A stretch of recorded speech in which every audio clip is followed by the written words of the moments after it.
All right. Hey, man. First of all, thank you for joining us here on Urban Legends, brother. Of course.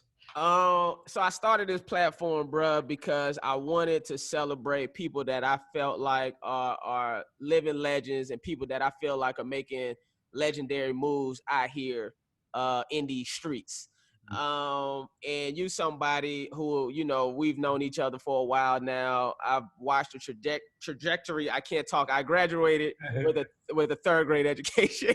Oh man, they let you go through? Oh, that's so cute. I actually graduated from Clark, Atlanta, just to care. Oh, hey.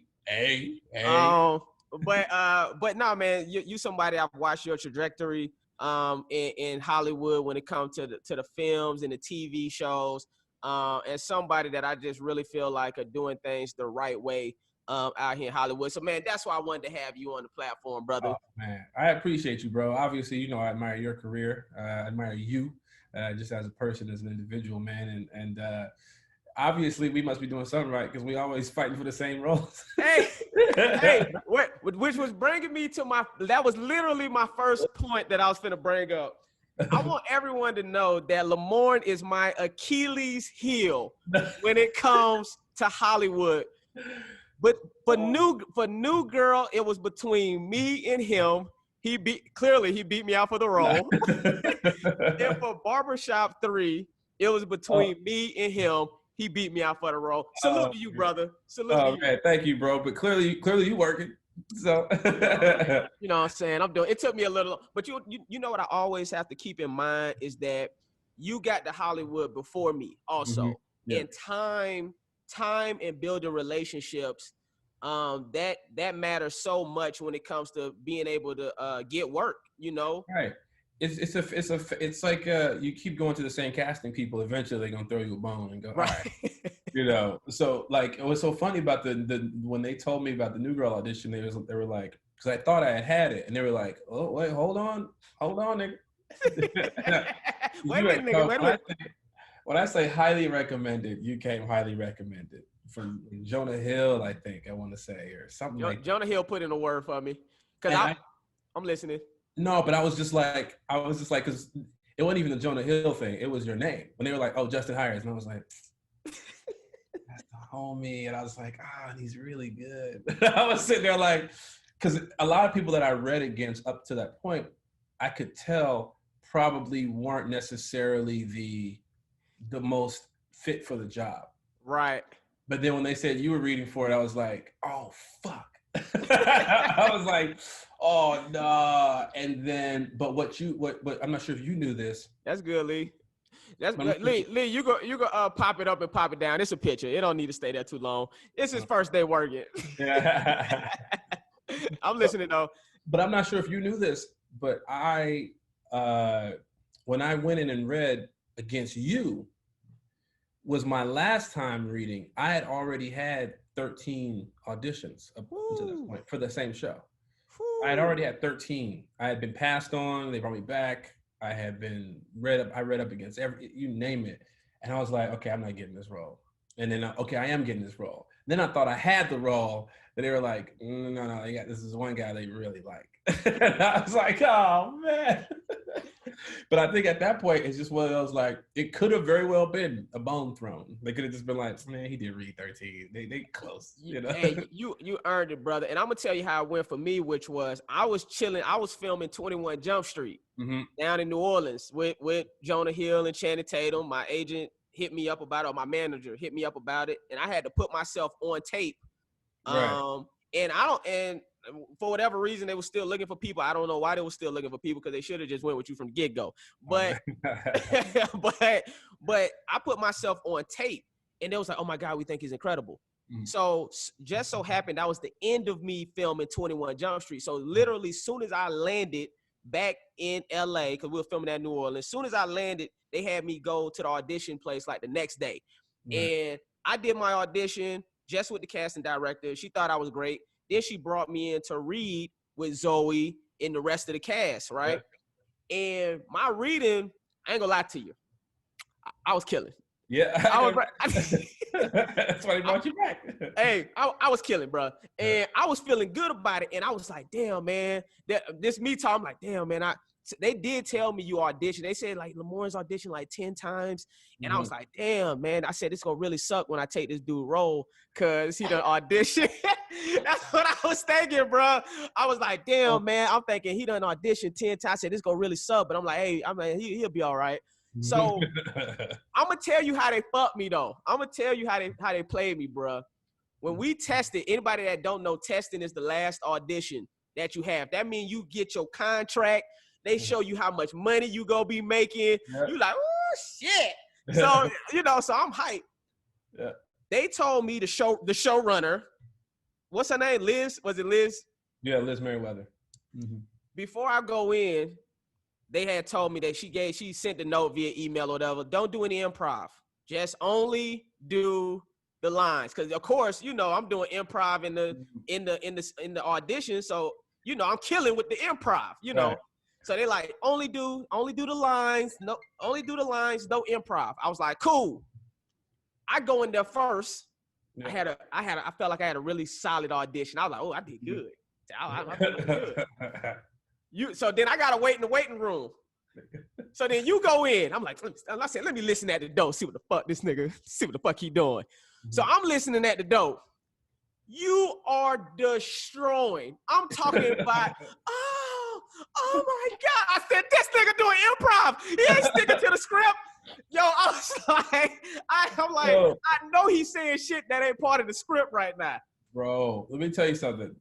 What's funny about that, and here's why I think that's one of those like been in the room multiple times thing, because Liz Merriweather was new at her title as showrunner. You know what I'm saying? This is her first show.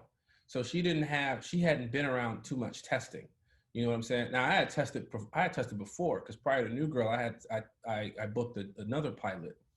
And I had tested for that. I had tested for Mike and Molly. You know, so I had tested before, so I was used to the process of knowing that when you get in the room, there's going to be some other people other than just creatives. So when the creatives are there, you can improv all you want to, because they get it. You know what I'm saying? And they know how it is on set. When you're on set, you get to improvise.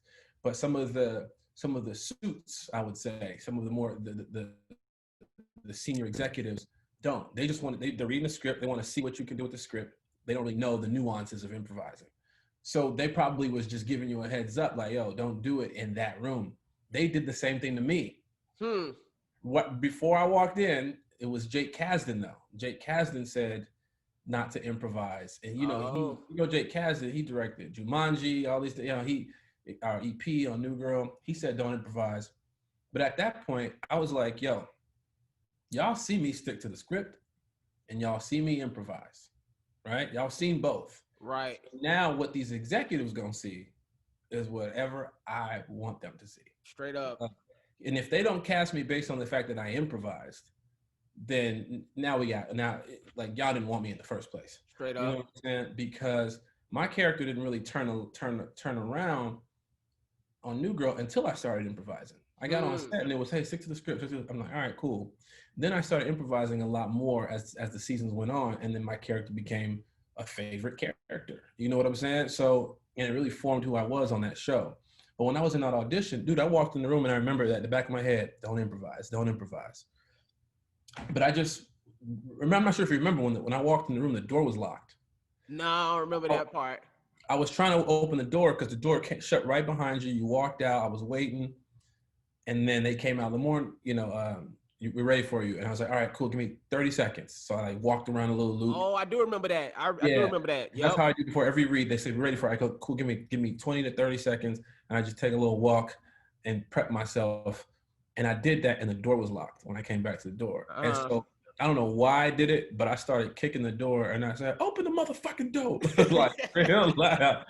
And once I saw that they laughed at that, I was like, oh, I could improvise. Right. Because they're a lot looser than I thought. And shout out to you, because you went first. Yeah. So I was like, you know what I'm saying? Yeah. And what I didn't want to do, if you stuck to the script, I didn't want to go in there and read the exact same Absolutely way you did. because we're both funny people. So we understand the music of comedy, and we understand. So every beat you did, I was gonna do it the exact same way. Right. We stuck to the script, and it would have been like, well, this dude's younger and better looking. Let's go with this dude right here. So I was like, no, that's not what we doing. I'm improvising. So that's why I ended up. That more than likely, that's why I ended up getting it for that note right there. Hey man, wow, you definitely made the right choice. I was just talking to Alfonso McCulley. Yeah. He did an episode of Urban Legends, and I was telling him that's how I booked Rush Hour. Yep. You know, the casting people was telling me not to improv and not to play it too big and all this stuff. And I went in there, I was like, man, I'm doing me. Right. You know, and I booked it. You have to, bro, because you're the only one who's gonna vouch for yourself. If you fuck up, if you do well, it's all gonna come back on you. So you got to do what it is that you need to do. You know what I'm saying? It's obviously cool to be a team player, but which you have to be a team player. But when it comes to your individual performance, you gotta trust your instincts, because I've got some movies coming out. I got some stuff that I've worked on that I'm like, man, I didn't really go with my gut on this one. And you watch it and you're like, it's okay. Okay. It's okay. But you like, oh man, if I could open it up, if I could do, I've done what I do, I know it could have been, maybe a bit more dynamic. So here's a question. Mm-hmm. When they brought Damon Jr. back on, was there any part of you that was thinking they low-key might get rid of me? Was there any? Yeah.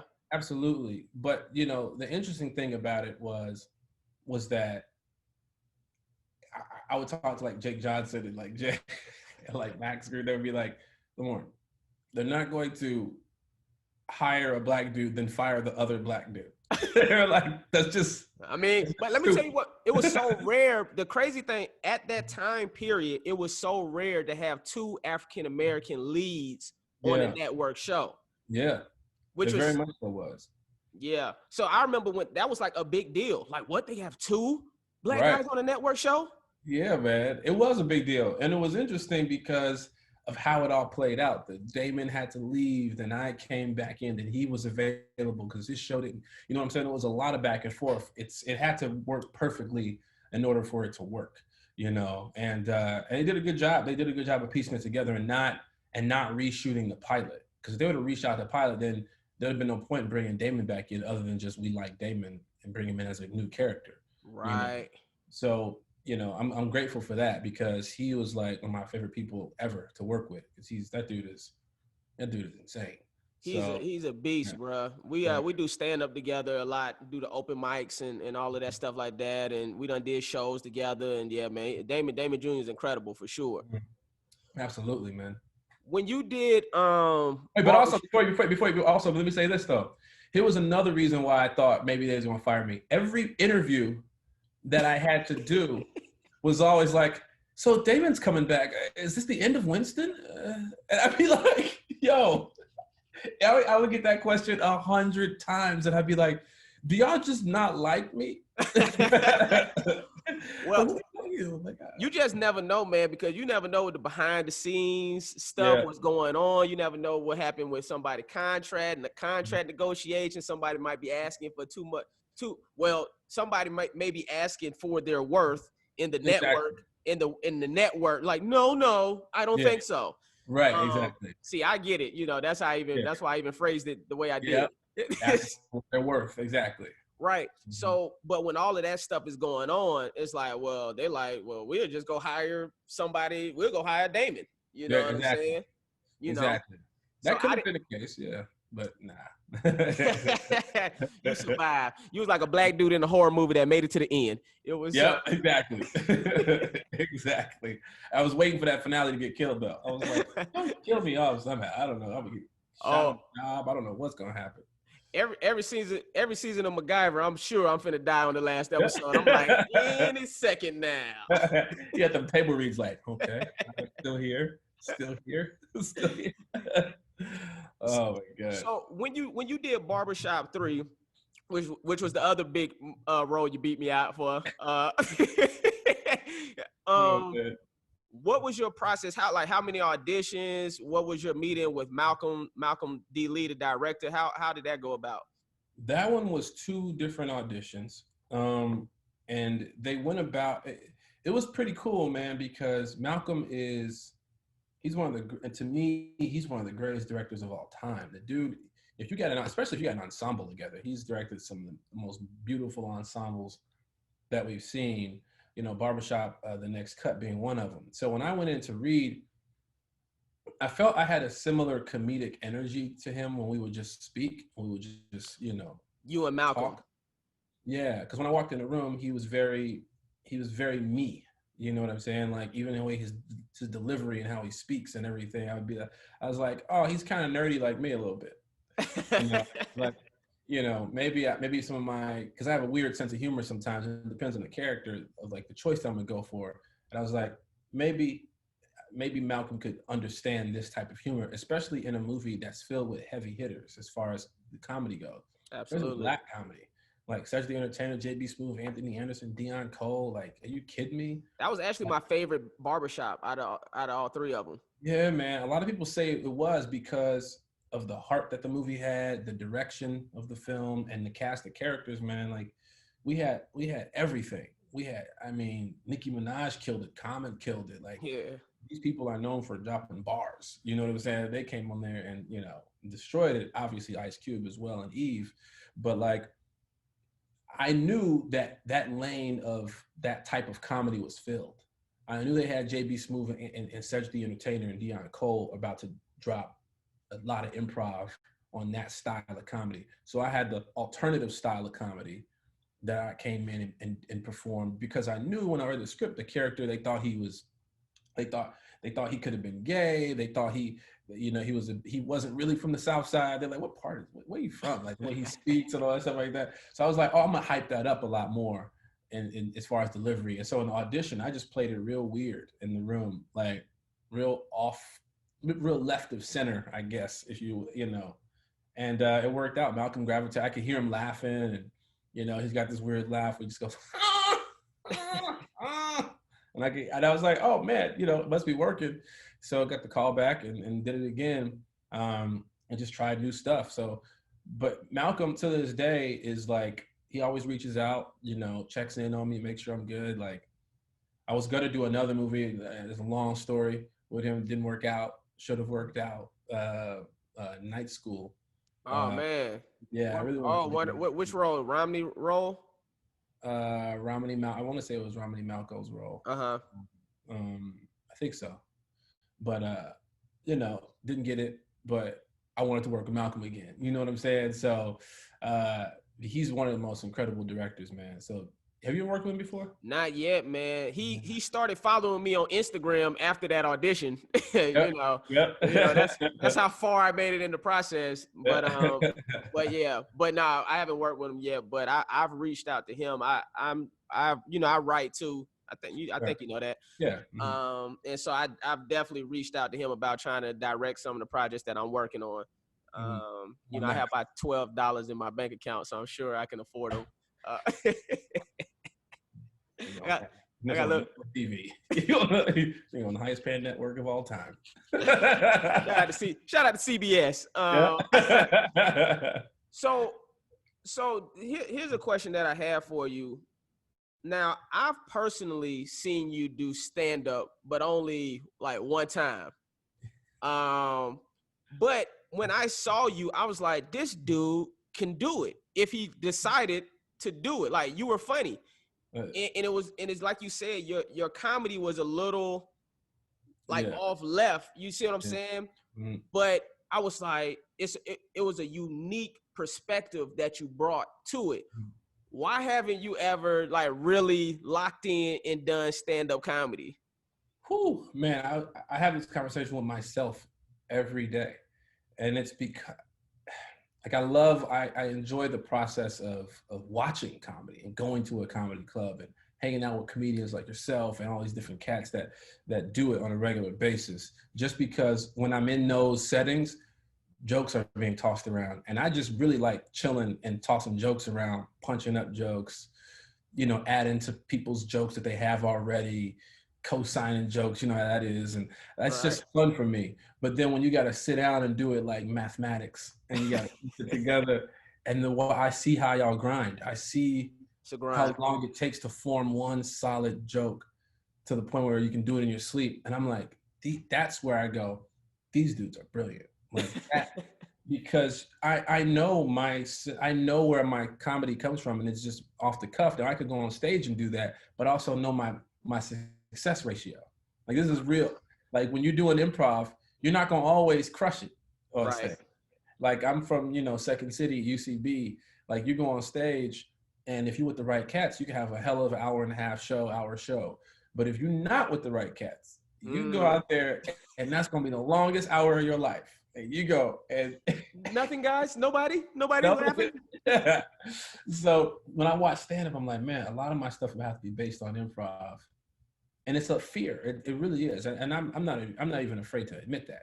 It's a fear of knowing that I've made it Right. to a certain degree, and then now I got to go start over with something where I'm going to have this perception, maybe that, oh, he's not funny right now, like, or he's not funny, or I want to see him do it, and then I got to build out of that, which takes up every ounce of my my mental capacity. But I'm still acting, I'm still writing, I'm still trying to maintain regular life.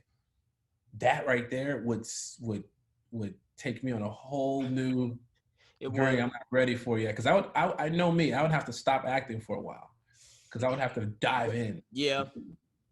People ask me why I haven't done a special yet, and it's because I've been acting. And I'm like, before I do a special, I know I want to go on the road for like a year straight and only do stand up to really hone that material before I put out a special. Exactly. So I get it.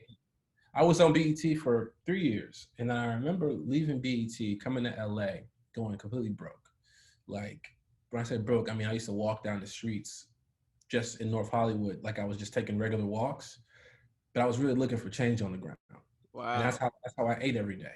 I would literally just walk around real slow all through North Hollywood, right where the bars and stuff is on Lankershim or Magnolia, right there. Pick up, I find 50 cents. I might find $1. I might find this. Before I know it, I got like $10. I'm about to grab something to eat. So that I remember getting on a bus one time to go to an audition in Santa Monica, and this girl was like, "Yo, can I get a picture with you?" And I was like, "Oh damn!" Like I ain't had nobody ask me for a photo in at least a year or some change. And then so I was like, "Yeah, of course." And then the cat she was with was like, "That ain't him, stupid. Why would he be on the bus?" And that made me I had this sense of falling off. That's one of my fears, because you work so hard to get to a place, and I never wanted to go back there. I never wanted to go back to the place I was financially, mentally, more importantly, because mentally, emotionally, man, I was fucked up. Like it was bad out here. So I didn't want to go back to that. So I know there's a small part of me that's like, and it is this fear, and I can admit it, that if I go back and start doing stand-up, which I love, but if I do it, I got to start over. You know what I mean? And then I might have to hit those. You will hit them. Yeah. And I'm like, it ain't no avoiding that. Them nights go happen. But that's it's amazing you say that, because that's a personal fear of mine just in my career, even right now. You know, like I've been working consistently going on 5 or 6 years on network TV, but I'm like, if this show gets canceled or they decide to fire me, like, how do I have enough money saved up? You know what I'm saying? Have I made the right investments? I like to think I have. But I mean, even the house that I'm in right now, this is the house that I have for corporate rentals. You see what I'm saying? So I rent this house out to people. I bought it as an investment property. But I know what it's like to have that fear. And so for you to have to go back on the bus, that's kind of like a fear that's in the back of my head. Like, man, what if I got to go back to being a bag boy? Exactly. You never know. And so, especially with what we do, and again, a lot of it is the outside perspective, and it's this outside pressure for you to be great all the time, where you can't be human. Once people know who you are and you've got some popularity and people consider you successful, you can't be human. That's why I love a lot of times, and I know this is going to sound stupid or sound dumb, but when I see an actor or a musician or an athlete go through some some troubling times, and then I it's almost like they're martyrs for us, because when they bounce back, I love it. Like I love when I see somebody going through something. Like you see Kevin Hart going through something, you're like, back of your mind, you're like, oh, he's human, but I also know he's going to bounce back from this. So when he's he bounces Kevin Hart, back, exactly, that's what you feel like The Rock could get in trouble tomorrow. I feel like 2 weeks later he's going to bounce back. That gives me some hope. You know what I'm saying? But like, it's, I don't know. No, man, I'm glad you shared that, because I didn't know that. And that's the thing. I knew you had a great story to tell, because see, you're someone that I personally know it wasn't an overnight success. Yeah. It was a consistent grind. So I'm gonna tell you, the first time I saw you was I believe it was on BET, maybe like one of the Spring Blings or something. Yeah, possibly, yeah. And I felt like BET had hired a bunch of new hosts. Yeah, new faces. Mm-hmm. And I just remember that's before I got into the industry. So I was like, who are these niggas? Because I was probably in college maybe, or maybe high school or college. And all I knew is I wanted to be on TV. I'm like, dang, I want to be doing that. I'm like, who are these dudes? But I think that's when I first became aware of you.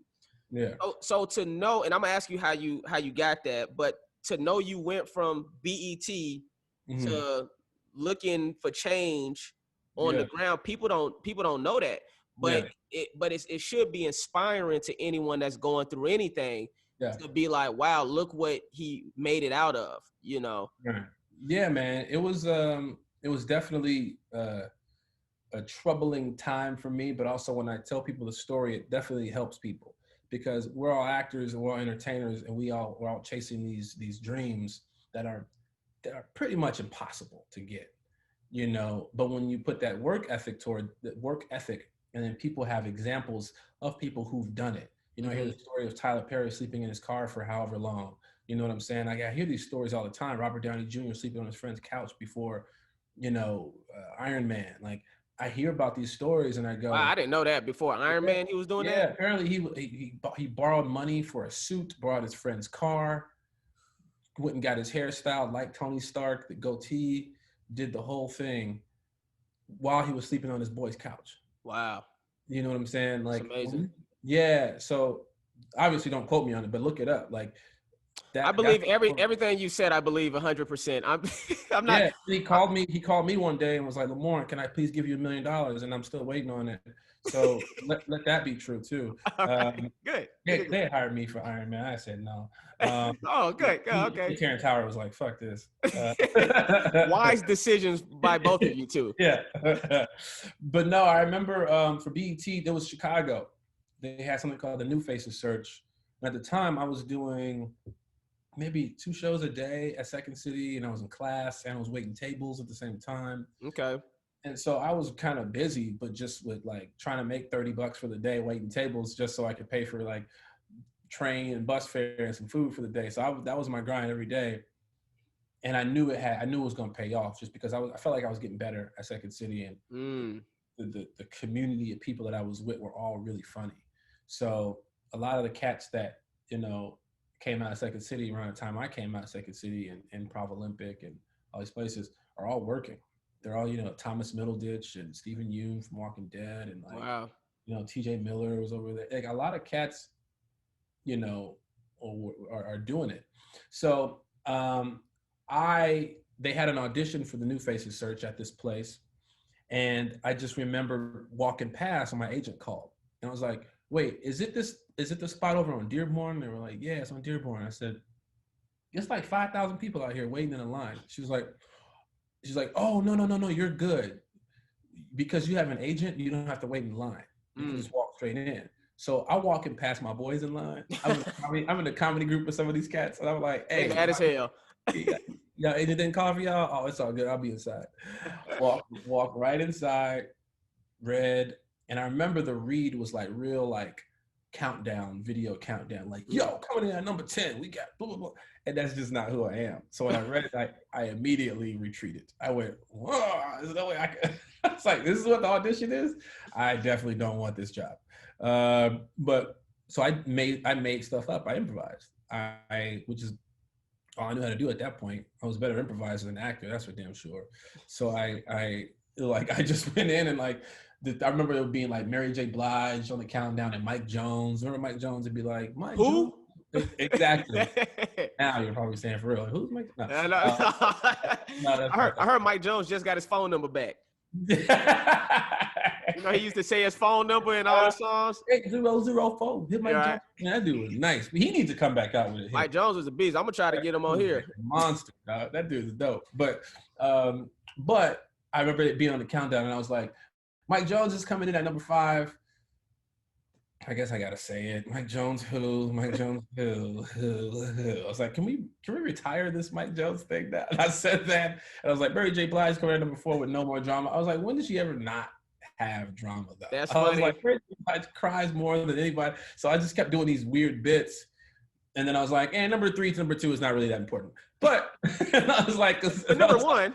Yeah, number 1 is this. So I did that, and I could hear behind the camera laughter. But I didn't know who was behind the camera because it was real dark and it was just a big bright light, and you had each person was in these little booths. It wasn't like a regular audition room. They had these curtains literally like this wide, where you stand there and you just read right into the lens, and it was a bright light. So I didn't know who was behind there. I got lucky because a lot of people at BET didn't like my sense of humor. I knew this after the fact, but a lot of the people, the producers there, we were cool, but it being New York, a lot of these cats are straight up blunt. Right. Yo, I don't fuck with your jokes and all that. I think you a cool nigga. At least they were honest with you. Right. And then I realized that person behind the camera was Reggie Hudlin. Oh. I got real lucky because Reginald Hudlin went to Second City. Reginald Hudlin is a comedy snob, so he understood where I was coming from, and he understood that if we hire 4 people who sound like the host that we already have, and who already have this charisma about them, that's very, they can tap into that culture of young Black kids in New York and all over the country, sometimes all over the world. Mine was a little bit different. You know, obviously I can tap into that, but again, my comedy was weird that it was a hard pill to swallow for some people. So Reggie understood it, that we needed that somewhere. You know, he knew the programming that was coming out. There was a tech show, video game and gadget show. There was Spring Bling, weird, like running around the beach, messing with people, doing that type of stuff. He knew I was the person for the job for that. So, so I got lucky. He directed House Party, right? That was his college thesis project. Wow. Yeah. You know what I'm saying? Legend. Come back full circle too. He actually directed me in an episode of New Girl. Wow. Yeah. So I'll look him up. He also directed Boomerang, I believe, with Eddie Murphy. Yep. He produced Django. He's every director, producer. He's done Modern Family, you name it. The guy's a beast. So I got real lucky with him being there. Because if he wasn't opposite me, like watching my audition, I got a feeling they would have just passed on me. They would have just been like, no, thank you. Not the type of Negro we're looking for. Right. Exactly. Because once I got that job, the amount of people that did not mess with, they didn't understand it until later. But later, they were like, oh, you're actually funny. Yeah. Right. You know what I'm saying? So I had to get over that hump. And I was young. I was 20. I think I was 21 maybe. And that's what I was going to ask you. How old were you during that time period? I had to be 21, 22 at most. And 37 now. I just turned 37 2 days ago. You look good, brother. Thank you, man. That's cocoa butter and Jesus. That ain't nothing. Hey, what? Well, I wanted to ask you because your body went through a transformation. Hey, man. Are you keeping it up during quarantine? A little bit. I'll be honest with you. Not nowhere near what I was doing before. So I went from 190 pounds and then I dropped to about 155 when I was training. Just to do promo and press for Bloodshot. Hey, there we go. Hey, man. Hey, and so I never in my life have I looked like that. I just didn't care to be quite honest with you. For some reason, Chris Rock had a quote I want to say about there's nothing funny about dudes with muscles. Right. And I just remember him Come saying, on, man. There's nothing funny. Come on, man. About dudes with muscles. Come on, man. Be fat, be regular. It was something like that. I remember it. It was a quote or a performance, something like that. So I always gave myself that pass for being out of shape a little bit. And then Bloodshot came around, did this movie with Vin Diesel, the superhero movie. And, Good it was movie. man, thank you, bro. It was the initial movie for that universe for Valiant Comics. So I was like, man, obviously everybody's going to be ripped up and in shape. I can't be the only one, even though my character is not that like that dude. I still got to do something and train a little bit. So I slowly started working out and building slowly. Then it became addicting. Then, with this trainer I had at a place called Up Fitness, UP Fitness, this trainer, Eddie, this psycho Romanian dude, just like, this dude is crazy. And so What really was he helped me doing? out. Man, it was just how specific he is to detail and how much he holds you accountable for stuff. Because a lot of trainers just like, whatever, when you leave here, I don't really check in on you. I mean, every morning, not a joke, every single morning in between 6 a.m. to 7 a.m., I get a text. Are you drinking water? How did you sleep? Scale of 1 to 10. Did you weigh yourself before you use the bathroom? Send me that. Wow. Before you eat, take a picture of what you're about to eat, send it to me, and he'll get right back to you right before you put the fork down. He goes, wait, don't eat the rice. You're like, oh, okay, cool. See, Don't eat that's this. important. What were you eating? Because I think a lot of people work out and they forget that eating is half the battle, if not more of the battle. Man, I was eating, you go through these stages, when you want to put some weight on, you want to bulk up a little bit, you need the carbs sometimes to have you mentally ready for a workout, you need stuff to burn off. So it depends. When I was toning up, when I was trying to get ready for that shoot, like to get rid of the water weight, get rid of some of the fat, like see more definition, I was eating white rice. I mean, not white rice, white fish and greens. So I would load up on the white fish and greens, and I would have maybe about 6 ounces of it with some greens, and then I would vary that throughout the day. So I would have like 3 meals of the same thing. You can obviously switch it up and switch the proteins out and whatever, the green sources out. But I'm like a creature of habit. Like I don't mind eating the exact same thing all day because I know I have to achieve something. You know what I'm saying? Right. So that ritual, or when I would go to work, if I had to film, I would ask for just egg whites and some greens, like egg whites and some spinach, and I would do that. Boring. It's very, very boring. But you don't have to always do it. You know what I'm saying? Like I was in a time crunch. If you got some time, you can switch it up. Salmon's more fatty. You know what I'm saying? You can add a little bit of sauce to it. Just as long as you're not going OD and you know you about to go in the gym and crush it anyway, you're going to burn that right off. So I was doing a lot of that, to be honest with you. Dope. So you bulk up that way too, because the protein in the fish or the chicken, you can have chicken or steak, as lean as possible. Right. How was it working with Vin Diesel? Like, what was your first meeting with him?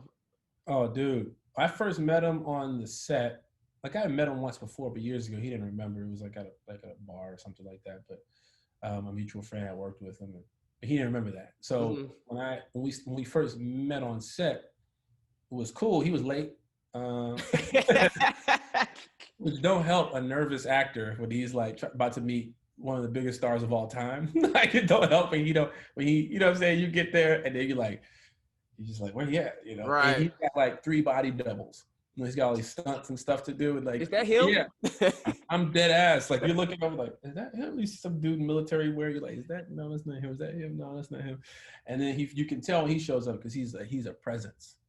When he shows up, his laugh, his voice, everything is, he comes in, welcome everybody, welcome. He's clapping, and I'm like, oh damn, that's charisma right there. Right. And it was controlling a room, and came in, introduced. And the weirdest thing, but one of the funniest moments is that my character was British in the movie. And so he didn't know that. But we start doing the scene and I start talking. I'm like, excuse me, mate. And then he's like, he goes, wait, hold on, wait. He said, you just told me you was from Chicago. He's like, oh, so we doing the British. He didn't read the script. It's what I just got from that. That's what I was like, you're not reading the script? No, he didn't. Yeah, it's in the script. And so yeah, but then right after that it was cool because we took in between takes once, we took this long walk, like up a hill, like this weird mountainous hill in Cape Town. We in South Africa. just walking randomly. And I'm walking with one of the legends, one of my heroes. I'm like, and just having a conversation about life. Like he wasn't talking about my character at all. I thought I was in trouble after the first take. I thought he wanted to walk and talk with me because I was just shitty. He wanted to walk and talk about his character a little bit and just the business in general. He's like, I haven't read the script. If you can help me. With my words, what words am I supposed to say here? No, he was very much so like just talking about his process. We were talking a lot about the business character owning, and he was just like making sure, he was just reminding me to make sure I own my characters. Every time you do a project, movie, TV show, that character is yours and it's nobody else's. It's not the directors, it's not the creators, it's your character. And you have to treat it that way. It's like valuable. It's like if I gave you $10 million in a bag and put it in your hand, you ain't gonna let anybody just walk up and touch that bag. And be like, hold on, you don't look like my mama. You don't look like my mama. Like, straight up. One person touch that bag. You know what I'm saying? And so, or your wife, or you know what I'm saying, your significant other. But that's hey, wait a minute. I want to give a shout out to my wife, because on another podcast, I was saying how I never slept with any female celebrities. Only the male celebrities, and I'm joking. Hollywood, you gotta get on, right? Who dick do I gotta? No, I'm joking. But shout out to my wife. I was just talking shit in that podcast, baby. I love you. Okay, I'm glad that I've never slept with any celebrities. All right, continue, Lamorne. Any A-list celebrities? E-list, only Vine stars. Yeah. Oh man, but yeah, so we were just talking a lot about that and just kind of figuring out. Wait a minute, I was joking. Wait a minute, I was joking with the Vine stars. Okay, I'm because I was gonna figure out which ones. I'm already on my phone like, which one? Hannah Stocking. Who is it? Shout out to Hannah. Yeah, man, but y'all was walking up a hill. You thought you was in trouble, but he wanted to talk about talking about character and owning your character and owning, and he started telling me about Triple X and how he bought that character out and how he owns the Dom character from Fast and the Furious and in his Bloodshot character and all these things, Riddick and Chronicles of Riddick and Pitch Black and all those. He just he knows his way around business and he knows his way around a character. So for me, that was a lesson in just not doing a movie just to be doing it. If you don't like the character and if you can't connect with the character, it's going to come across on camera. And I think the cool thing about Vin is that he's an action star and you can see it. That dude, he just looks badass whenever he's on camera. You know what I'm saying? Like real nice guy off camera, like chill dude, like hang out, sipping on something, just kicking it like it's nothing, like. And then he gets on camera and he psychs himself up and he's like, he's turning into this thing and you like, God damn, right. He's a full-on transformer, So that was a lesson. That was my first interaction with him and watching how he worked. And I definitely steal a lot of his approach to the day. His approach to the day is scream, yell, get all that out, be as vulnerable in front of people as possible, because when you're on camera you got to be human, because we think when we're acting it's time to perform, right? But it's really like it's just time to be absolutely, you know what I'm saying? But the only difference is goddamn lenses in your face. You know what I'm saying? And lights. And that's so true. I was talking to somebody one time about acting and I was like, you're not acting, you're supposed to just be like, yeah, supposed to just talk. I think that was the best thing I learned. I took an acting class when I first moved out here and I was struggling with the line. Like we was an acting class and I was struggling with the line. Like, can you open the door? Can you open the door? Can you open? And then I was like, Can you open the door? Yeah.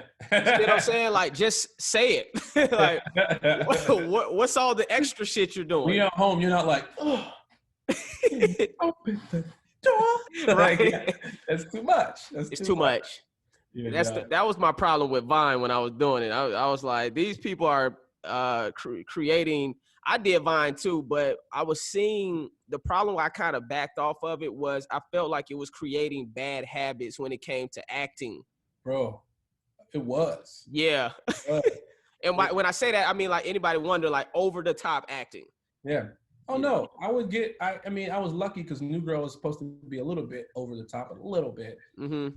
So I kind of blended in between a little bit back, but also didn't do that many vines. And my vines were really stupid and just dumb. I would just do it just to kick it with y'all and do Batch and all these cats and Day Storm and Fonz, and I was just there to just hang out. Right. And then you got a funny idea and you're like, oh, let's shoot this real quick. And next thing you know, shot 5 vines today. And you're like, all right, stop. Because you get to set trying to get jokes out in 6 seconds. Straight up. You're talking super fast, super loud. Yeah. And you don't let stuff breathe as a performer. As a person, you're supposed to just let stuff breathe and just be and let it come naturally. And when I was on Vine, bro, like I remember getting on there for the first month, and I remember just having fun kicking it with everybody and doing it.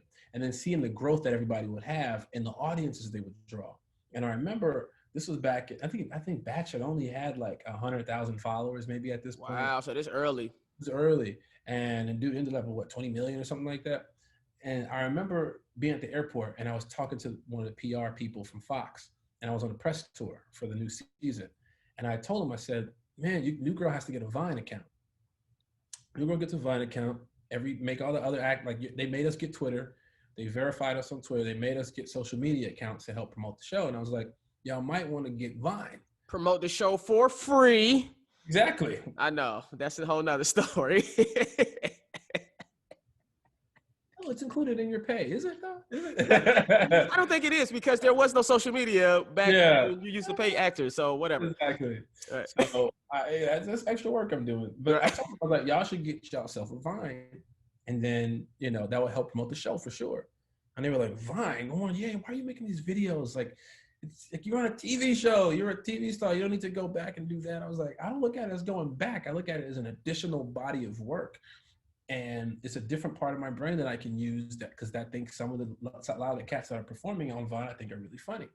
And I remember being at the airport in Boston, walked through the airport, and these cats in the bookstore were like, yo, that is him. That's him.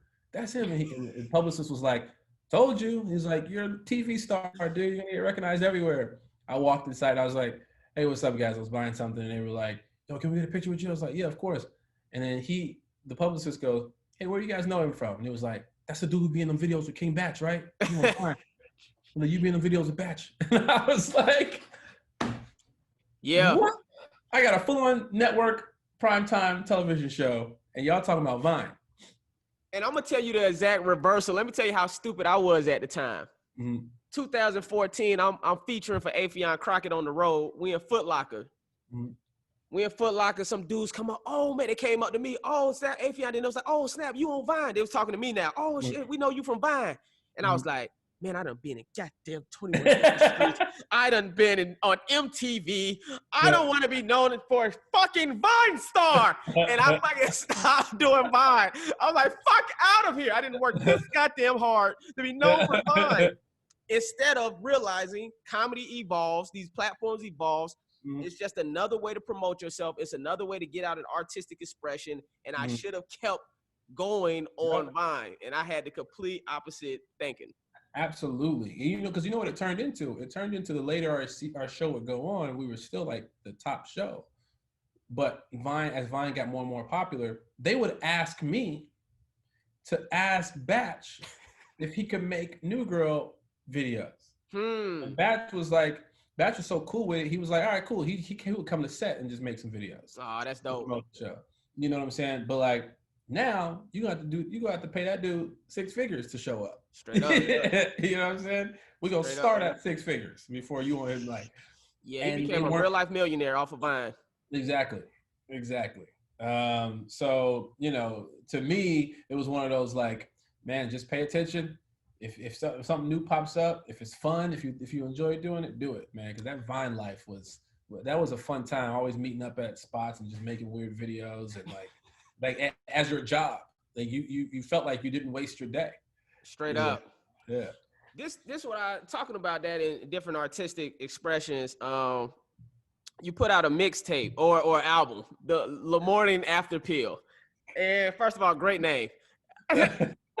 Now, when I listen to it, first of all, you got some amazing features on it. I mean, your opening song has Common on it.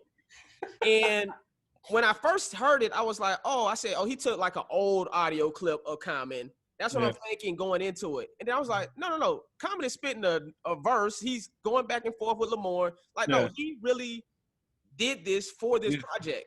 Yeah. Then, and we're gonna talk about the project, because then you also had, and when it first came on, I was like, this is kind of like Andy Samberg, like Lonely Island. I was like, he could be like a Black Lonely Island type vibe.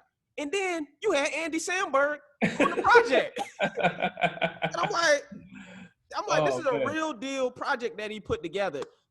It's funny as hell. What made you want to do it? How did you get Common and Andy on the project? Just go into all of that. Man, dog. So I would just goof around, like growing up, freestyling, joking. Like I never took it seriously. I still don't. It's just a fun thing. I'm not a rapper at all. Like it's just a fun bit that I like to do. You got bars though. You got bars. I mean, like a little bit. But I remember Jukebox. Juke. Yeah. I'm gonna tell a story about Jukebox. You actually are the reason you got my music career started. Straight up. I remember you hit me up about it, and then I, suggested Juke. Yeah, you did. Like that dude is he's funny. What people don't understand is that Juke is a straight up comic. Yep. Like that dude is hilarious. And so we were boys ever since I moved to LA through mutual friends. I think I want to say Brandon T. Jackson or somebody like that introduced us. So we in the studio messing around like a while ago. He was working on something with somebody else. And then we were just joking around in the studio, and he was like, record that real quick. So I got in the booth, my first time ever doing something like that, getting in a booth and recording music, and didn't know what the hell I was doing. Song came out stupid. And so, but we kept it internal and just laughed at how dumb this thing was. Over the years, I was always like, man, I want to do another song. So I parodied Trinidad James. Classic. Man. That spoof is classic. Anybody that haven't seen it, look up Lamorne Moore's Trinidad James. What, Gold in My Mouth spoof? Yeah, it was called No Gold Anything. Whew. That's a heater. That was a heater video. Man, so I remember doing that and going like, damn, that was actually kind of fun. Like, I wonder if I could do a real song that's not parodying anybody. So I went back to Jukebox, and we just went in the studio and never left. And at the same time, I remember shooting Barbershop. So I had like 4 songs recorded. I had the song with Andy Samberg, but he wasn't on it yet. I had like this one song about a rapper who got this strange knock at his door, but he's so absorbed that he never get to the door because he keep looking at and admiring all his shit. Like it's like this horror, like, what is it? Like, I got this, I got that. Anyway, so I was trying a bunch of new stuff. I remember being on set at Barbershop. Common loves freestyling, and we would have these little circles. It'd be Common, Utkarsh, who's a dope freestyler. Utkarsh and Butkar, if you don't know. If you saw the last Oscars, he was freestyling at the Oscars. He's like brilliant. And so I remember we were always joking around and freestyle back and forth. And Common was like, hey man, you fucking around, but you could kind of spit a little bit. Like, hey. So I was like, damn, I appreciate that coming from one of the GOATs. Yeah, absolutely. And so then I was like, actually, funny you say that. I'm working on a comedy album. I can send you a couple songs. I just need your opinion on it. That's all I want. I sent him some songs. He listened to it on the plane, leaving Atlanta when we were leaving filming Barbershop. He lands and hits me back right away and was like, yo, G, man, I fuck with this. This is funny, man. He's like, you actually spit though. He was like, I'm kind of bugging because you actually, he's like, I'm thinking I'm about to hear some just laugh out loud jokes. No, you got bars. He was like, yo, what's this? So I was like, oh, thank you. He was like, yo, let me jump on it. So I was like, woo, what? Came in the studio. I was so nervous that I didn't have anything prepped. I had a million ideas for what we could do, but I didn't know he's a real artist. You know what I'm saying? I'm used to working by myself. I'm like, he's a real damn legend. Right. So we want to put all these concepts and these ideas, and I was like, what is Common known for? And funny how it works. We just had Common in the studio just spit bars, and I was going to make it work around him and just say stuff. So we had a list of things we needed him to say. And then after he left the studio, I then went over it and just negated everything he said. Oh, okay. And was like, Common's, Common's known for being a lovely individual, respectful, like you can bring home to mom, like if you're, you know what I'm saying? He one of those dudes. Right. I had to shit on all of it. Right. you know, Common hates Oprah. You know, Right. the song is called like Common's not really from Chicago. Common, he kidnapped those 200 Nigerian girls. Right. I was like, yo, I gotta fuck with him somehow. And he heard the song and was like, yo, you gotta put this out. Well, what people don't know is that we recorded that song 5 years ago. That's crazy.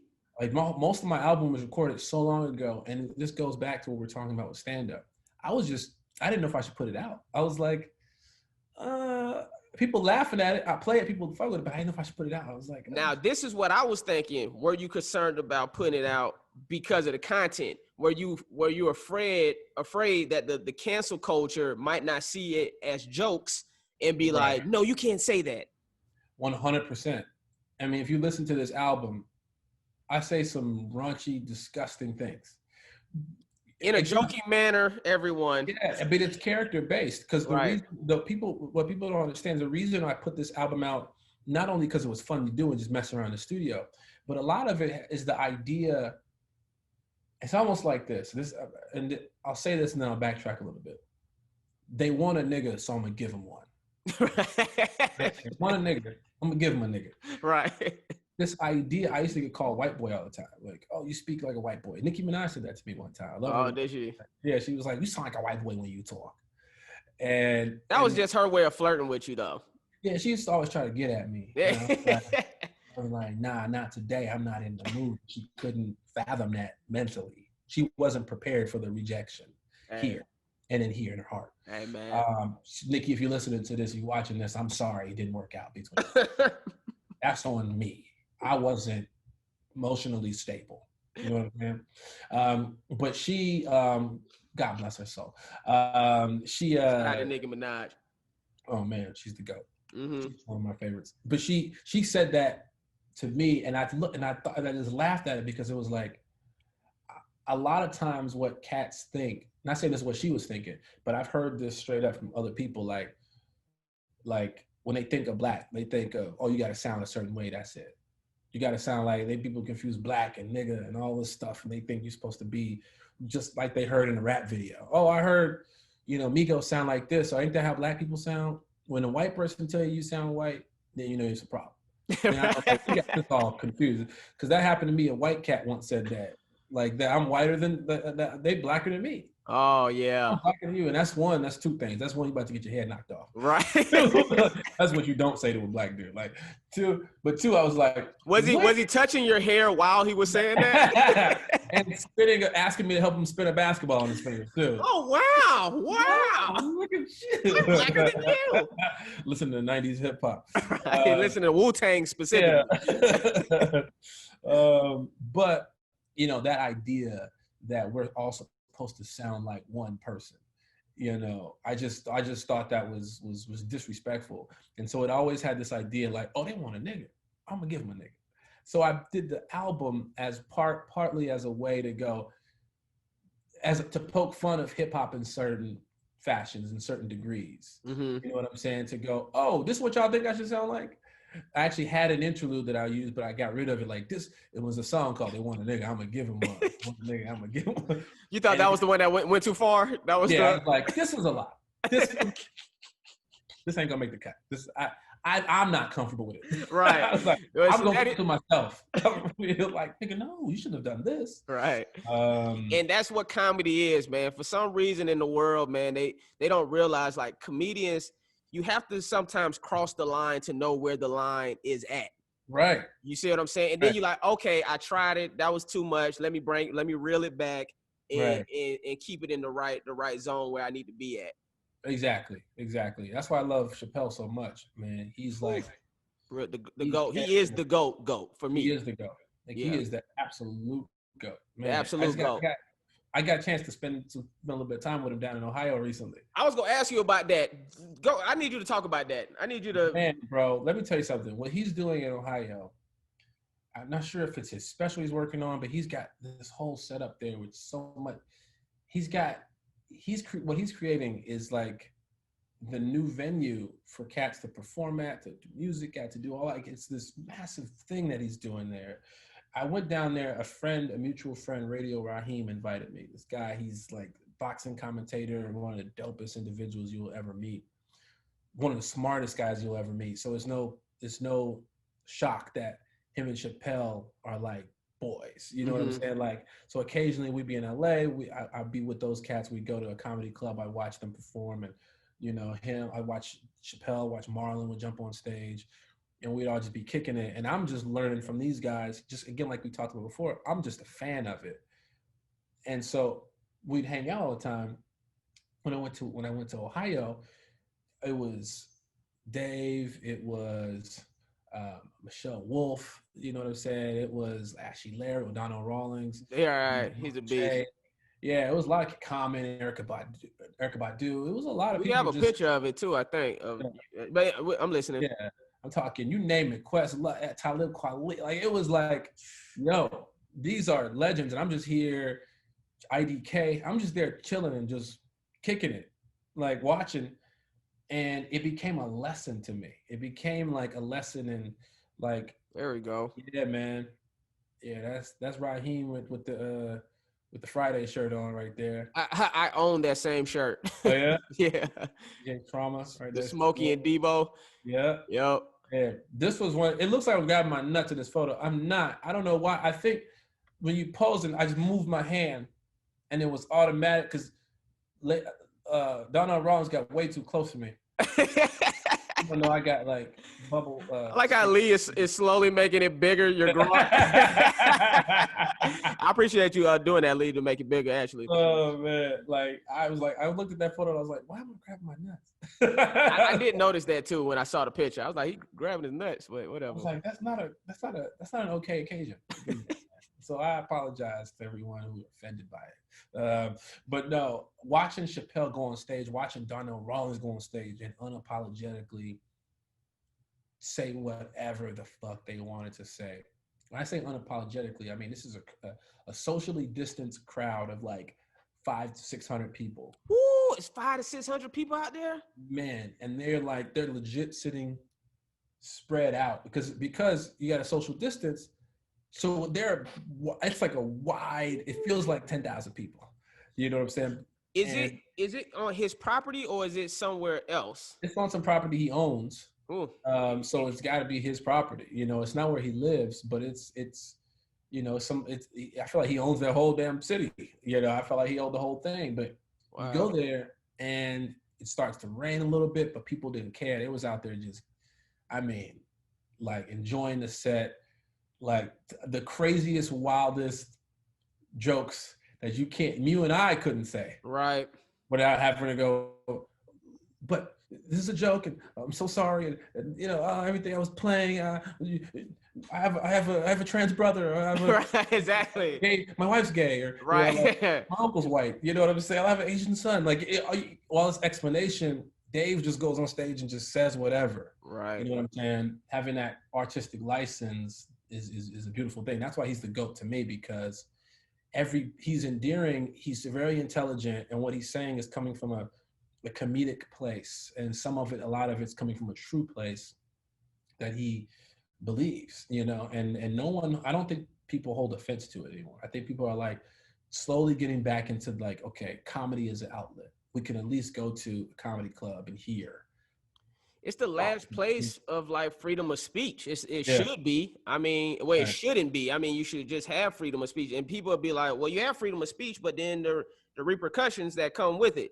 And it's like, man, like you can't, especially as a comedian, it's like, man, you can't cancel everybody every time they say some shit you don't like. Exactly. It's like, just turn the fucking channel. You know, like you don't unfollow them. It's like you don't have to cancel their career. Now, if they did something, feel like if they molesting somebody or that's different. You see what I'm saying? That's completely a whole nother thing. Right. But if they're using their words and you know how many KKK people have said some shit? Guess what? I don't follow any KKK people. Say whatever the fuck you want to say. You know. I do. I follow some of the Grand Wizards. Oh. Any funny memes that you could share? Some of the grandest old memes. No, but you're right. You're right, man. Everyone's supposed to be able to just kind of, express themselves. And if comedy is on the chopping block, then man, we're screwed. We are. so screwed. This cancel culture is very scary. Like you can't, it goes to what we were talking about earlier. You can't be human, you know, like you're a performer, but if you say the wrong thing, like coming up, I have a new show coming out called Woke. And I was definitely getting into that. Absolutely. yeah, man, it's just, but the subject matter is very timely. So I get asked a lot of political questions. And by no means am I a political pundit at all. You know what I mean? My comedy is not based in politics whatsoever. I try to learn as much as I can, but I know as much as the layman, the average person. But I get asked a lot of questions, and people want your opinion and your take on this, and you try to form it from a place of something that you actually know, and then you can get misquoted, or you can get like maybe just flat out got the wrong answer. Maybe Right. your information is just wasn't correct, but it doesn't mean you should walk the plank for it. You mean Harriet? You mean Harriet? It's not true that Harriet Tubman didn't free the slaves. Is that what you're saying? Is this what you're saying? Because I really thought that was accurate. Wait a minute. God damn it, Kanye. She didn't, man. She didn't. God damn it. She freed herself. Everybody else followed. No. Oh. She's like this way. No. Think about that. What you just said, which is so funny. She freed herself and everybody else followed. Yeah. I think she know the way. Fuck that. Let's go. She turned left. She like, why these niggas keep following me? I'm gonna go back. I left my shoes. She go back to your shoes. They follow her again. I gotta go grab my purse. You know what's so funny about what you just said though too is I was actually going to ask you because I do feel like now you have been very active on your social media about Breonna Taylor, about Black Lives Matter. What compelled you to be as active? Because there's a lot of African Americans that's celebrities and they choose to stay out of it. They choose not to post anything. So what compelled you to do that and not remain silent during these times? I'm Black and I'm a human. You know what I'm saying? And I identify with a lot of what we're seeing. You know, status doesn't outweigh who you are. You know what I mean? If you're Black, that leads. I saw a video of Jay Farrow being like thrown on the ground by the police. That they had their knee on his neck. On Jay Farrow? Jay Farrow, right down the street from where we live. We and Jay live in the same neighborhood. They were right there on Ventura. When was this? Man, this was like a couple months ago. Wow. Man, I know I want to get him on here too. And that's crazy. All right, I'm listening. But he posted about it, and that's one of those things that just lets you know, like, this dude's a very popular comedian and actor.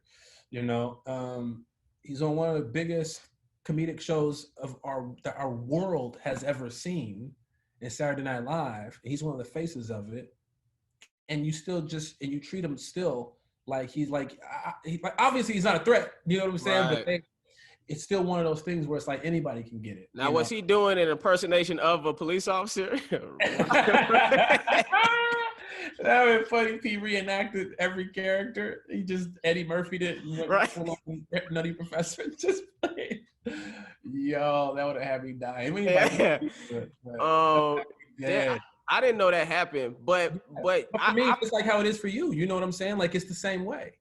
We walked this path already, so you feel compelled to do it because you got to be a voice for the voiceless. I get a lot of my stuff that I talk about is from fans DMing me information that I didn't know. So I go through, I'll have someone tell me about this or tell me about that, and I won't know about it. And then I'll go and look into it a little bit, and I'm like, damn, that's fucked up. So then I'll post about it. And obviously what a lot of us are doing too is it's the movement now. So we operate because it's in our face. It's everywhere. We can't escape it. So I gotta say something. You know what I'm saying? Like everyone's posting about it. You see it, post about it because there is strength in numbers. You know what I'm saying? There is something to be said about something trending, going viral, which will create, you know, lawmakers to make different decisions. You know, will create different legislation. And I think social media is very important for that because younger people look at social media and younger people get more activated in, like a lot of my followers on New Girl, like follow me because of New Girl. They're used to me posting about, you know, my cat on the show or weird, goofy stuff, which I enjoy posting from time to time. But this one, I was like, man, if I got these cats looking at me, these kids will dictate the outcome of our world. Straight up. Because these fans are all over the world. They will dictate the way things are moving forward. So let them hear it from me too. You know what I mean? Let them hear some of it from me too. Now, don't get me wrong. I'm not quitting my day job. Right. You know what I mean? It pays well. Yeah, exactly. I can't quit my day job. I love it. But, you know, there are people with their feet on the ground as far as political activism goes. All you need to do, I give this advice to celebrity actors or friends that I know. I'm like, the thing you can do is maybe just attach yourself with the cause that you care about. You know what I'm saying? There are people who are doing the groundwork. You can be the bullhorn. You can help be the bullhorn. It's okay to be a foot soldier in these things. Right. I don't need to be a guy at the protest with the thing yelling. I'll allow you to tell me what you need from me. Hey, Lamorne, can you post this? We're trying to raise $10,000. Boom, I'll post it. Hey, Lamorne, can you help do this? Boom, I got it. I love to do that because it's a part of the change. It's a part of the movement. You know what I'm saying? And I value that because I'm being taught lessons throughout this whole thing. There's a lot I don't know. There's a lot I learned more about because of social media about Black history than, you know what I'm saying, that we weren't taught in schools, that we weren't taught with our education. A lot of people just found out about Juneteenth this year. I know. A lot of, I mean, you know, luckily for me, I still grew up on the South Side of Chicago, so some of that stuff we celebrated and we knew about, Juneteenth being one of them. But like, man, like I didn't know the details of so many things. Juneteenth, for anybody that don't know, is the day that that the last slaves in Galveston, Texas, were told that they were free. For anyone that don't know. Mm-hmm. Right, exactly. So, you know, I felt compelled and moved to just get active on social media and not have my page specifically about jokes because I don't operate that way in real life anyway. I definitely lost 1,000, 2,000 followers when I started posting Black Lives Matter stuff. And it's almost like some of your fans they're like surprised that you're Black and you speak on it. They're like, well, wait a minute. It's like, yo, I know you see my character, but you have to realize that I am an African-American man that goes through this. Exactly. So that was the also, I noticed that once I started posting, my followers kind of took a halt. So when you go look at the numbers, you're losing a couple thousand, and you're gaining some, but then you're losing a lot. Yeah. You know, but it's all good, man. I think Batch said something about, he posted a video like, yo, if you don't like if you don't like the fact that I am speaking out on injustice, and if you're a brand and you don't, because he makes a lot of his money off of brands, and he's like, if you're a brand and you don't want to work with me, I don't want to work with you. Straight up. You know what I'm saying? Because it's not like I'm saying anything wrong. I'm only speaking the truth here. And a lot of people are afraid to look in the mirror, which is understandable. You know what I'm saying? The history of our world is dark. You know what I'm saying? The history of our country was built on the backs of slaves, immigrants. You know what I'm saying? Like built Chinese people, like Hispanic people. It's built on the backs of people who aren't given those inalienable rights. You know what I'm saying? Like we're not given a lot of those freedoms, and so people tend to get a little standoffish because they know it. They know they've had privilege. They know they've been given some of these things. But you know, it's so funny. Some of them don't realize it, which is the frustrating thing, you know, to people that are woke and do see it. Shout out to your show that's coming soon. But see, I threw that. But thank you, man. Got it. But that's the frustrating thing is there's some Caucasians that get it. They're like, I understand white privilege. I know I don't have to worry about when a cop pulls up behind me in fear for my life. You know, they'll admit it. They're like, I don't even know what that feel like to be concerned, you know? And then there's other people who are just like, I don't know what they're talking about. And it's like, really? Like, what news are y'all watching? Like, because they're not, it's that experience for them. It's just always been this way for them. If you all of a sudden told me, you know, some sort of weird fact, I'm 37. that's a lot of conditioning, a lot of training to think a certain way. And all of a sudden I got to switch it up and believe that I was privileged or I was this way, or I'm like, I can't see it, you know? And it's not their fault that they were privileged, and it's not their fault they think this certain way, but it becomes their fault when the information's out there and you're just not seeking it now. Absolutely. You know, I have a lot of white friends and all very much so like dope individuals, you know what I'm saying? And all political walks of life, but they all understand they all understand that privilege is real. And that's, you know, something that they've benefited from. Some of them have more than others. Some of them haven't at all. I got a lot of friends who had white friends who had worse upbringings than I did. You know what I'm saying? So it's different for everybody, but still there is that hue, that tint that allows certain people more access to better education, to cleaner food, to, you know, to less reduce jail time. Reduce jail time. You know what I'm saying? Like that goes personal in my family life with crimes that I got people locked up for that somebody else might get, you know, X amount of years, and then they got quadruple that. Straight up. You know? Me too. Yeah. So, and that's something we can all identify with. So that's, again, another reason why I wanted to make sure that I posted and that I started getting real active as much as I could, and without being false about it. Cause I don't want to be one of those dudes that's just speaking up just to say stuff and I don't know what the fuck I'm talking about. Me too. Yeah. And I make sure to do the same thing. Like, if something happens, I kind of make sure I do my research before I post about it. Right. Because I remember one time I was quick to post something, and then I found out that I didn't know all the information behind it. Now I'm feeling stupid. Right. You know? But you know, that actually get me to something. Jesse, I went on your I got a new thing that I'm gonna start doing on Urban Legends called IG stalking.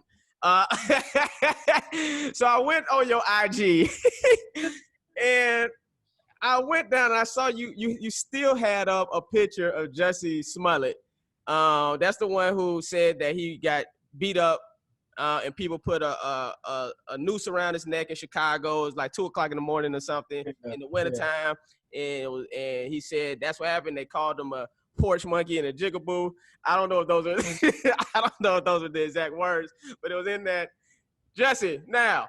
Oh man! Shout out to Jesse. I met Jesse. I tested for Empire to be his younger brother.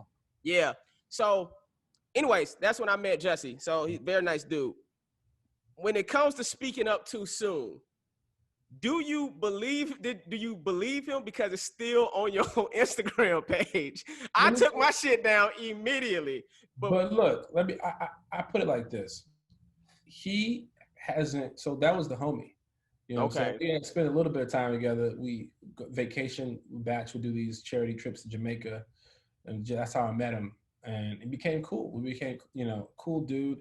He's a very mellow, chill guy. So when I heard the story, I believed it because a guy with that mild temperament wouldn't dare make something, especially when his career is going so well. Like, the guy, to me, was the best part of the show. Mm-hmm. You know, he's so talented. He's charismatic. He's good looking. He had everything going for him. I was like, he can't lose, you know? So why would, it never even crossed my mind that would be false. You got Lee Daniels post, hey, you guys got to speak up. This happened. So I was like, my God. I texted him and called him. He didn't pick up. He didn't answer. So I'm like, he's probably going through it right now. Yeah, he's probably still taking that news from around his neck. Them Africans probably had his phone. Yeah, they had his phone. They took it. They took it.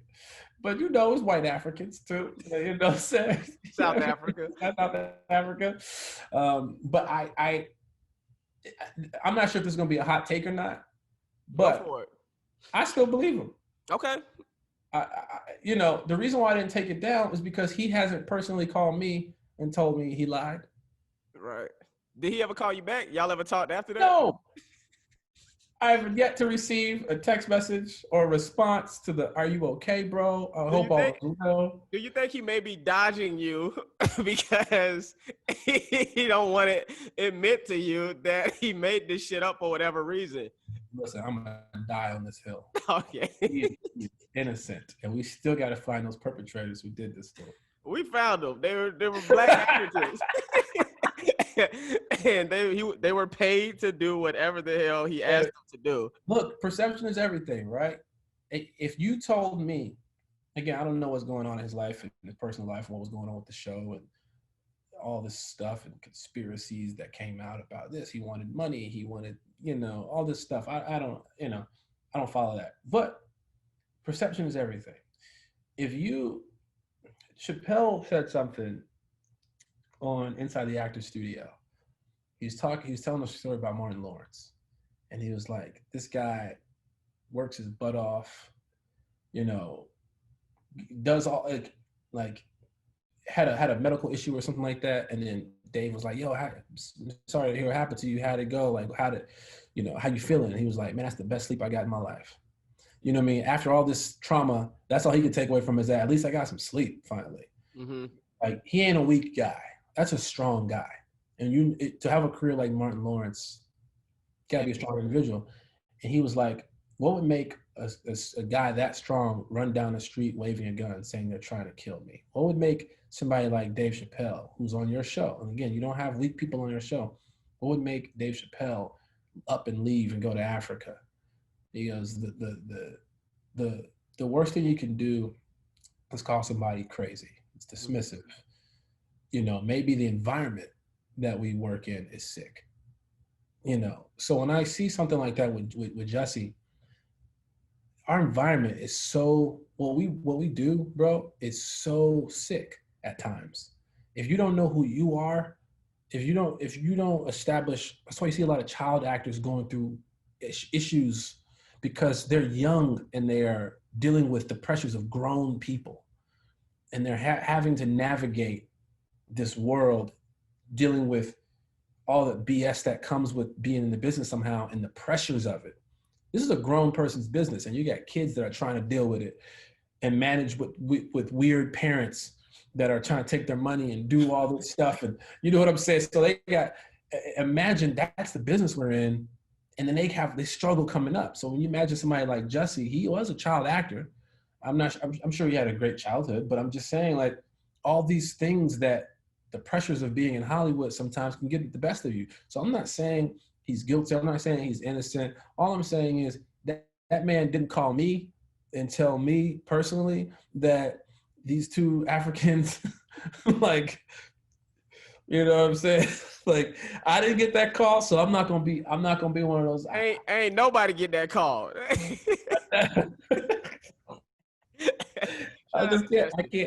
I can't believe that somebody that would. I can't believe it. I refuse. I need to hear from him. I feel you. Yeah. We finna wrap it up. I'm trying to see if there was anything. Well, let's wrap it up on this. Tell me about your new show, Woke, man. That's coming on Hulu. Woke is a beautiful thing, man. It's based on the life and artwork of cartoonist Keith Knight. He was kind of like me, where we talked about it earlier. How you know about these things politically, but you don't speak on it unless you kind of really know. And he was one of those to the extreme, where he wouldn't really say anything. He knew of the injustices happening, and he had this platform with his comic strips that was syndicated, nationally syndicated, and he had the ability to speak on certain things, but he never did, until one day he had an unfortunate incident with the cops. That happens to the guy, and it kind of forms his new mission in life. And that happened to him in real life also? Yes, but that wasn't when he became woke. Okay. But we use that as a driving force for our show. It's, and especially because it's so timely right now. It does, when police do stop you and do treat you a certain way, which has happened to all of us, it does put you in a different mental space for a while. You do have a little bit of PTSD depending on how egregious the act was. And someone like him, he went through it post, but he had already been woke at that point, So in our show, really pissed off. Yeah, exactly. He was already just pissed when it happened. I know what's about to happen because I'm woke already. I know you guys are throwing me on the ground because I'm already woke. Already woke. Yeah. That's good. Next season, already woke. I got woke already. Tell them I do that one. I'll do already woke. I'm gonna let you make this one pop in. You get this one successful, then I'll come in and do the already woke. You got blackish, grownish, black as fuck. We can spin off. Yeah. So, but yeah, he then his mind starts to become open, where he starts seeing things like actual, like he's seeing, like he's hallucinating. Because you all use animation in the show, right? Yeah. So we have some 2D animation, like we got these cartoon characters. We got Tony Hale from Veep and Sam Richardson from Veep and New Girl, and they both plays Toast and Butter. They argue with me all the time. We got JB Smoove, who plays my racist marker. Oh, nice. We got Cedric the Entertainer. We got y'all got hitters on there. Hmm? Y'all have hitters. Oh my God, we got hitters. We got Blake Anderson in the cast, Rose McIver, Sashira Zamata. Man, we got some heat. And we got T Murph, man. That dude is on fire. Bro, when you watch the show, that dude's funny.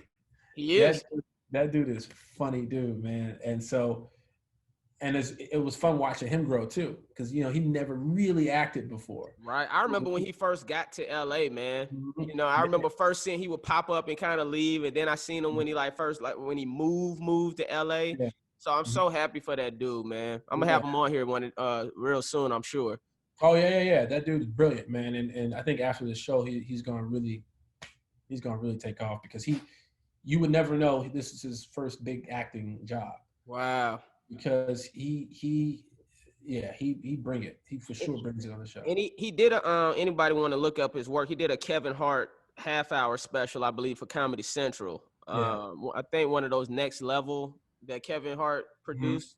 So I'm sure you could check his stuff out on YouTube or Comedy Central. Oh yeah. But man, the show just follows the course of this guy's trajectory and seeing what happens when a man is pushed to the brink. What happens when you don't use your voice and then all of a sudden you decide to. What are the pitfalls? Like we talked about, what is cancel culture? This show tackles all of those things. And I think people will really gravitate towards it. I think people will really love it and enjoy it. And it comes out September 9th on Hulu. All episodes. So yeah. How many episodes? 8 episodes. Hey, that's enough to win an Emmy. Exactly. Hey man, your lips to God's ears. I hope that we at least get some consideration and some love for it. You know what I'm saying? Because I think people will really dig it. Hey brother, well, like I said, man, thank you for coming on. Are you not? What? Oh, Gotta stay woke, bro. Gotta stay woke. That's so funny. He put up. We passed that, Lee. Yeah, that was part of the IG story. Well, that was part of the IG. I'm already wrapping up there. Oh, I did tell him. I said if you see I'm wrapping it up. But I mean, do you want to talk about the model pictures though? Do you want to? Yeah, put that picture back up there. Pull that back up, Lee. Lee doing what I asked her to do. Let me see. So, married, in a relationship, was dating the homie. All three of those beautiful women, we were on this trip. I was, believe it or not, I was the odd one out. So everyone was coupled up, and I just asked if I could take a photo with this group just so I could look cool. And boy, do I look cool. Yes, you do. Boy, do I look cool as but look, Jaleel also took one of those pictures. Like Jaleel White. Jaleel White. Mm-hmm. He's got one like that. His look flyer than mine. You know what I'm saying? Batch took one. Batch. I'm gonna try to get both of them. I'm gonna see if I'm gonna reach out to both of them to see if they want to do an episode. Oh, they'll do it for sure, man. Yeah, because let me tell you the reason why I really started this too. Not only is it, like I say, to celebrate people that I feel are making legendary moves and are living legends.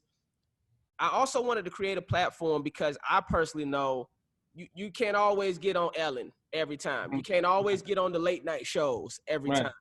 And I wanted to create a platform where people, our status, people that's working hard, people that are super talented, they have a place to come. They don't have to battle, and have their publicists try to do all this extra work. You see what I'm saying? To get them on a popping platform. And so that's why I appreciate you for coming on here. I know it ain't nothing big yet, Man, it will be. Thank you, brother. Thank you, brother. And yeah, man, and honestly, during this conversation, man, you reminded me why I wanted to start this. I mean, when we was talking about the Black Lives Matter and the cancel culture, and I'm like, yes, I'm like, that's why I wanted to do this, man, to have those type of honest conversations, to inspire people, to enlighten people, to educate people. And I appreciate you, King, you know, for bringing that.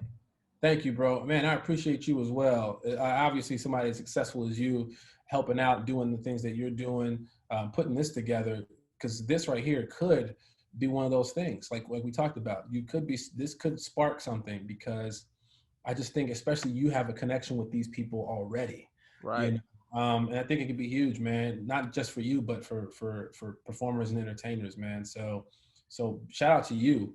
You know what I mean? Shout out to you for not taking it personally that I beat you out for a No, man. Hey, I'm one of the few people, man. I salute, brother. You know, every time you beat me out for a role, I was like, that was his blessing to have. I learned from the experience, and I was like, you know, my blessings are my blessings. You know, those were meant for you, and what I'm receiving is gonna be meant for me, man. So I want you to continue to keep doing your thing, to get even bigger. You know what I'm saying? And just keep going all the way to whatever you trying to accomplish, brother. Man, I appreciate it, bro. It's all love, man. And thank you for having me, dog. No doubt, bro. I'm out. Peace.